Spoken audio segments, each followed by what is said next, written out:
Alright, so sorry about that. I don't know who's going to make it back to the second show, but yeah, that was crap. I don't know if that was my computer or the internet. I don't know what caused that chaos. But we'll see what happens. I don't see anybody on yet, but maybe you guys will catch that I got a second show back on. I don't know, it just knocked me right off. That was weird. So I see Bill made it back.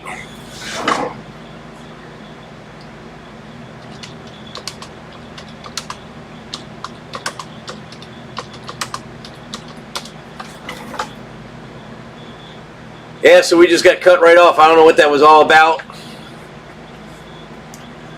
Sorry about that. I know we were getting some buffering issues, and I don't know, it just stopped and just locked up and said stream ended. I never ended it, nothing. So that was very weird. I don't know if it's I've run YouTube channel shows before during the show, so I don't know what the problem was. Hopefully my neighbor's out been doing tree trimming and stuff. Hopefully he didn't get into the internet lines. I didn't check speeds before we got going, but anyway, I'm sure people will check into it, log in or whatever, or they'll see it in the roll. So anyway, I guess I'll continue where I was at. So we'll go here and let's see. Get this up full screen. Yeah, so this was our second run.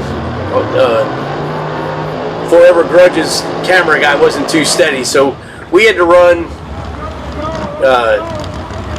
Venom in the second round, and Baby Mama got the bye. So there's a little Florida on Florida action.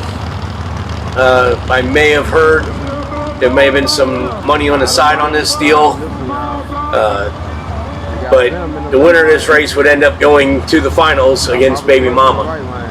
So pretty important race.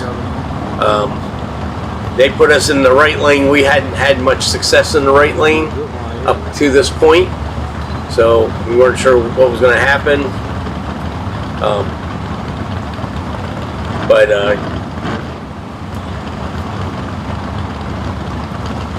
Pretty good race, importance wise. So here we go. And unfortunately we knocked the tires off, but unfortunately even way more, as you see, Venom crossed the center line, and when he corrected it, he got into the wall and stuff. Put that through. So you guys see it again. It's a sad state because we knocked the tires off. He could have lifted. He didn't need to run it out so hard. But watch, you can see right there he crosses the center line, snatches the wheel, and then the truck hooks into the wall. It's a real shame. Luckily, Jamie Wells was all right. Jason Wells, rather, not Jamie. Jason Wells, he was all right. You'll see him here in a minute. He gets out of the truck. Glad to see that. Hate to see that happening for anybody. And it looks like we're getting errors again. Let me shut this off.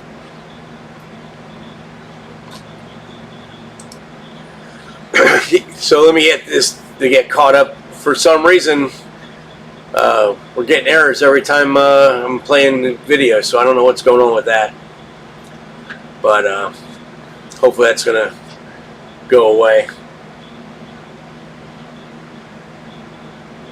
Still showing an error, so anyway, so maybe we won't be able to show the rest of this race. Let's see how this, if it clears the error out. Sorry, but yeah. So it was a real shame that Jason crashed his truck. You know, we'll have to go and get a run with him again in the future. Double bad luck for them. They did cross the center line before the finish line, so they lost the race. So they unfortunately lost the race and crashed the truck. Hate to see that see that for anybody. Hate to win a race that way, but sometimes you just got to take it the way it goes. The track made the call before we even had time to think about any of it. They called it almost immediately that we were the winners. So that put us into the finals against Baby Mama. I'm not 100% sure if I'm going to be able to show that race, but basically she red lights and we win the event. So sometimes it's better to be lucky than good, but still it made for all the hard work feel better to, with a little bit of payoff at the end. So appreciative of everybody that was able to make the race and do that. And it ended up the way it was. There's not much else I could say about it, but we did end up with the win. So we got the belt, and we're the champion of that event. So on to the next event. We definitely want to, we definitely told everybody that was there that we're definitely looking for a rematch. They can get a second shot trying to, pick us off if that's what they think they can do, and at least everybody give a second chance at getting a run again. So we'll see how that goes. I'll let you guys know when that information comes available, when we're going to do it. And yeah, so that's pretty much the going ons there. I still see an error on YouTube, but it looks like it's streaming okay right now. So yeah, so I don't know if I can show that final or not. You can definitely go to Forever Grudge, and you'll see the little thumbnail of this in the winner circle, and you click on that and it shows the entire event, our entire race. Really wasn't a whole lot to talk about with the Baby Mama race. She red lighted. Jason did a killer job on the tree because we were right on top of her, and she knew if she went red, she lifted to save the car, and we made the best pass of the weekend. So nevertheless, I'm very confident she would have lost that race no matter what. So good event overall, and very hot in Alabama's first time I've been to Steele, and I see a lot of Street Outlaw and a lot of other teams testing there all the time. So it was a race that I wanted to go to, so I could say I'd been there. It's an old timer track. It's been around a bit. It's a little rough around the edges, but good event overall. So anyway, so the other thing that I was going to talk about was I worked on the Trans Am, trying to get Mike's Trans Am finished up. That was a car that I built, a 455. Built that motor probably about 2.5 years ago, and he had to put the car back together so we could drive it. He's been putting a little bit of mileage on it here and there, and he brought it back. I did brake upgrades and Dakota digital gauges, so because the instruments weren't working really hot in the car. So I went ahead and did that. So I went ahead and pulled out the software, the global calibration out of the Sniper to see what was going on with it. So I can show you what we got going there. Let me switch screens. We'll monitor this YouTube Studio and see if it starts lagging again. So far it looks okay. So anyway, so this is the basic tune file. Go around here. Sniper, and had dual sync distributor in it. So the computer wrote its own tune. There was a base fuel file, which they always set in VE. I like to convert it to basic fuel flow rate, pounds per hour. Makes more sense. Looks more realistic. And as we've talked in the past, when you get a pre-written tune, either the Sniper or Terminator, you get a simple 3-position target AFR, 13.5 idle, 14.0 cruise, 12.5 watt, kind of rich everywhere. Same with timing. You get this one has 15 degrees at idle, 36 at cruise, 35 at watt. So nothing really killer going on there. So I went ahead and uploaded or downloaded the tune file that's actually running in the car, which is that file, but now it will show it'll show the learning section. So basically this is the same exact file, except for now we have learning. So you can see by the learn table that he's covered most of the map, and that's what you want to do before you transfer learning to base. You want to try to populate as much of the fuel map as you can. Now, he didn't have a good tack signal in the car. I found the wire was ripped out of the harness. So smart, he only revved it up to 5,200 a couple times. So that was good on his point. But we got a good table there. And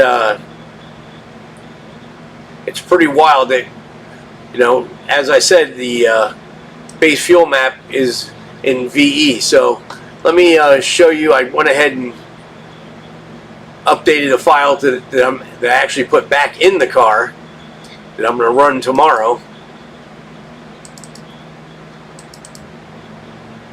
So here's the file. Now see, since I did the transfer learning to the base map, it really makes this VE table look really funky, and that's why I don't like tuning in VE, because it really doesn't make sense. There's no way at 4,000, 3,750, 4,000 RPMs and 93 kPa that the motor's at 116% volumetric efficiency.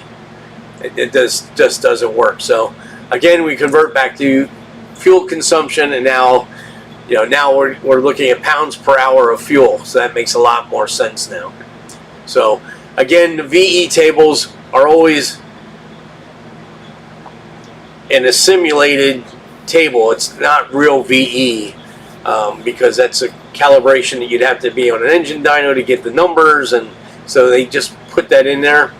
I think they feel that depending on what systems you've learned to tune on, a lot of them do use VE, even though it's not a realistic number. But so I guess Holly decided that they would give you the VE as the main option because people would be accustomed to it.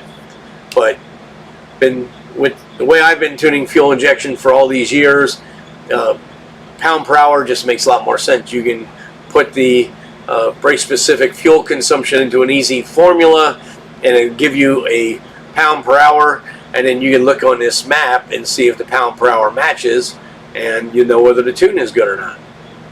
So I can do that real quick. Let's go and do that. So let me bring up a calculator.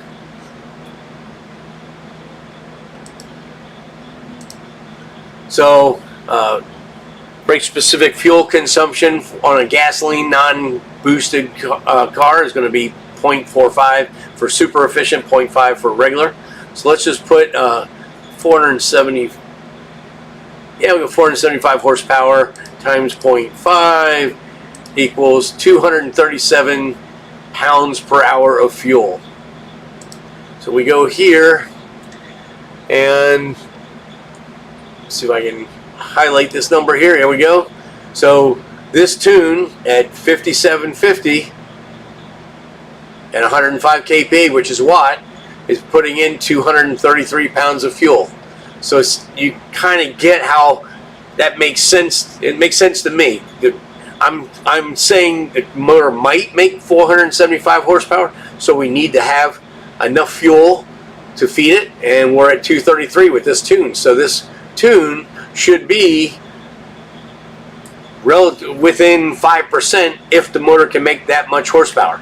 If it makes more, obviously it needs more fuel. If it makes less, then it's going to be overfueled. So, and then the learn table can pull that fuel back out. But it just, this is why I work these tables this way.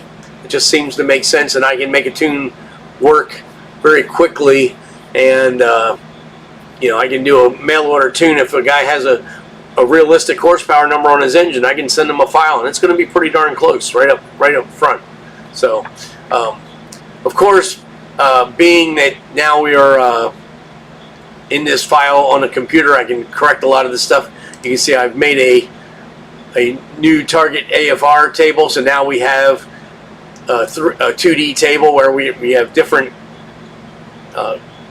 requirements at different loads and values, and we're not putting as much fuel in the motor at watt as the original tune was calling, and we're pulling more fuel out. We're wanting it leaner at idle and leaner at cruise, and I'll probably even move these idle numbers even leaner, but I want to get the engine running and driving so I can monitor where we're at, and then I'll custom tailor those to the correct numbers. And again, the same thing with the ignition table. Now we have a 2D table, so we have 30 in our idling area, 36 in the main cruise area, 40 at light throttle or DXL. Hi, baby. Hi, baby. And 34 at watt. So now we have a nice clean 2D table. So we'll put this in action tomorrow and see how the car drives. So you always, just goes back to show that the handheld will write a good startup file, but you need to clean it up on the laptop or on on the desktop computer. And also now that I saw the learn where the learn was at, and our learn was pretty close, and now I've closed the closed loop compensation limits to 20 and the learn parameters to 20. We don't need to have any more or fuel than that, or take any more fuel out, because the car has ran most of the table already, so it should already be fairly close. And the importance of cleaning up this closed loop and learn parameters is if you have an O2 sensor in a bad position and it gets coolant, or not coolant, but condensation in the tip and fries the sensor. When it fries, it goes lean. It shows full lean. And if you leave these tables at 100% as they come in the sniper file, or even at 50%, you add the closed loop and learn. If they're both at 50, it's 100%. So it's going to double the fuel going into the engine. And being that the O2 sensor is fried, it won't tell the computer that, okay, you've made up for it. It's just going to keep dumping fuel, and you'll kill the plugs and maybe get stranded. So knocking this stuff down will help that considerably. Now, once I get a couple good data logs on the engine, I will knock this learn all the way down to 10%, and I'll put closed loop at 15%, and that way it's got some correction as the engine wears, but if the O2 sensor goes bad, it's not going to kill the engine. So I'll get some data logs to show you next week on that, besides getting hooked back up on our, finish up our electrical data talking. But just kind of give you guys some action of what's going on. I don't know what happened. Maybe, well, right now YouTube is saying excellent connection, so I guess I could try. Let's see, I can try to bring up that video if you want to see the end. Oh no, I closed it out completely. Let me see here.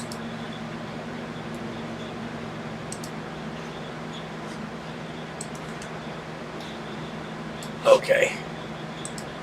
Doing a little computer work while we're on here.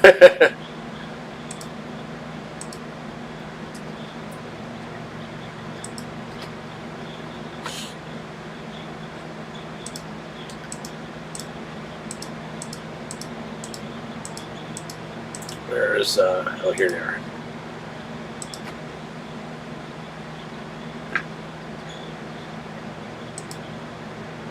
Yeah, so let me see if I can bring up this final.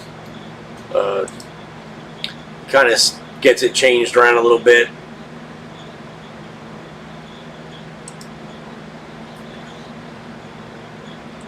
See if this jams it up now. Yes, there's baby mom up close.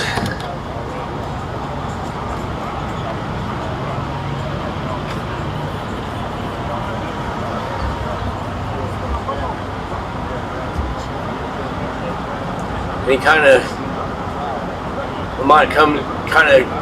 moves us around a little bit. Kind of goes to the winner circle and then back to the race, but getting ready for the final. Up in the staging lanes. Got our burnouts done. Alright, y'all, final round, small block. Papa Smurf from the left lane over there.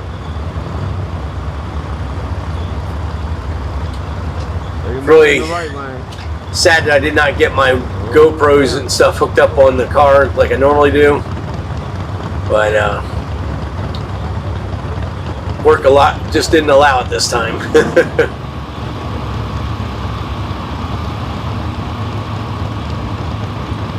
Yeah, his distance camera guy is a little loose on the camera there, bouncing around quite a bit. I don't remember if he breaks away or if he shows the actual start of the run or not. Yeah, he does. He breaks away. So let me we'll skip past that part.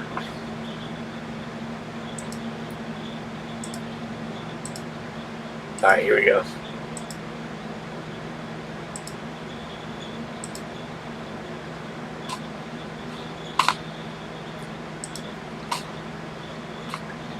All right, so here's the actual race. You know, she can do it. We can do it again. You know, I think she know my. See our guy Jason's on it.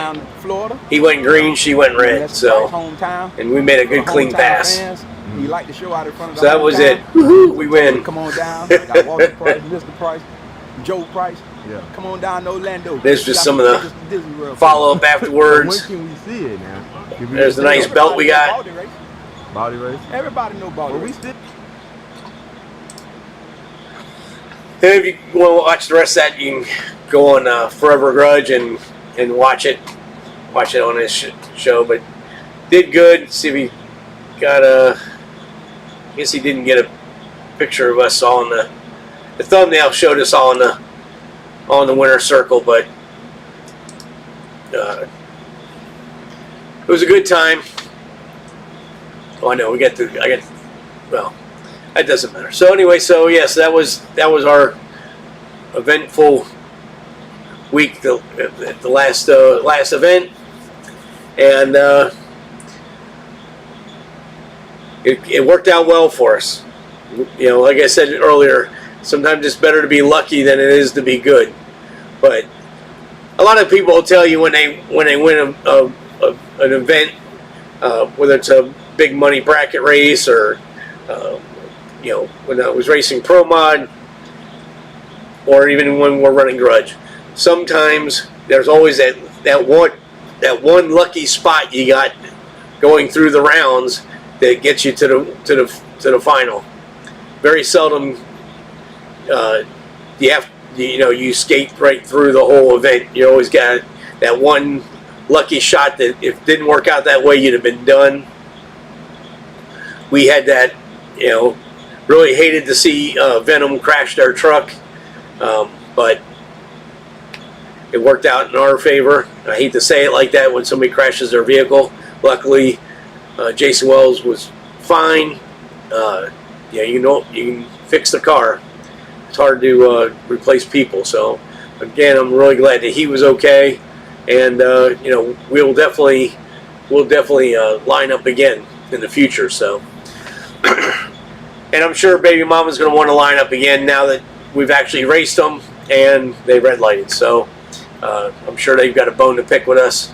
And of course, once Disrespectful gets their car back together, we're 1-1 together against them. So we definitely want to break that, so we're on top when the winning round. So all things to come in the future,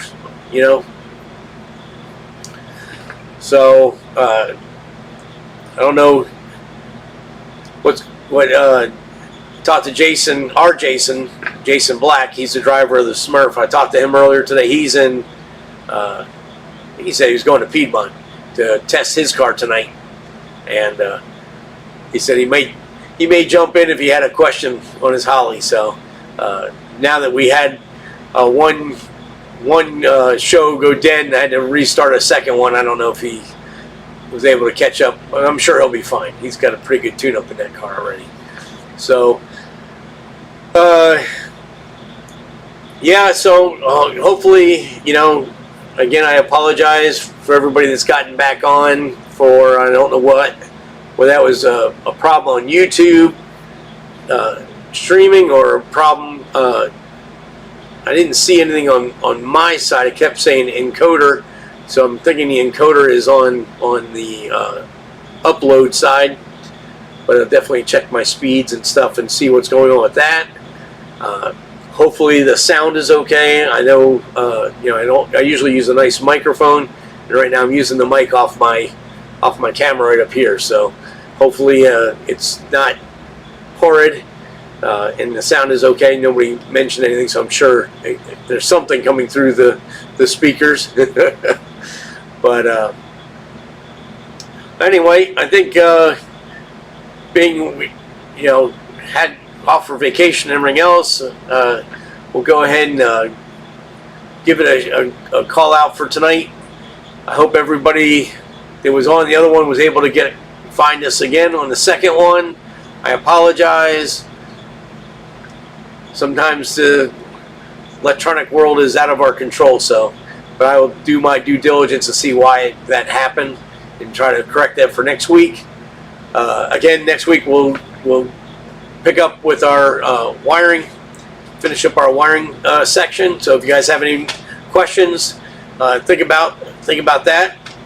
Put them in the have them ready for the comments or for the chat next week, or put them in the comments here, and then I'll already have an answer figured out for it. So either way, got a little cold, so got a little raspy throat. So hopefully I apologize for that. But I think we'll go ahead and give it a call out for tonight. And we'll see. Hope everybody has a great week and a great July 4th, a safe July 4th. Please be careful with the fireworks. Little side note, I used to work on JPP's dunks, Jason Pierre-Paul. He was at the time played for New York Giants, and he tried to blow his hand off during fireworks, a 4th of July event. So it's happened to somebody close to me, so I know that happened. So I see I knew Bill made it back over, Rick did too. So yeah, so everybody have a great 4th, safe 4th. Rick, give that grandbaby a kiss for Meryl and I. Congratulations once again, you and Donna, proud grandparents, yay. And we will see everybody next Tuesday. Any plans for the 4th? Just going to chill at the house. We usually don't do too much. We can see a couple of fireworks from Delray and Boynton from here at the house, so we just kind of chill and let the forget what it was, a thing we always called that. But anyway, yeah, we just chill at the house, be safe. So with that, we'll say goodnight, and everybody have a great 4th. Let me just get this going here. I'm all backwards. So, anyway, everybody have a great 4th. See ya!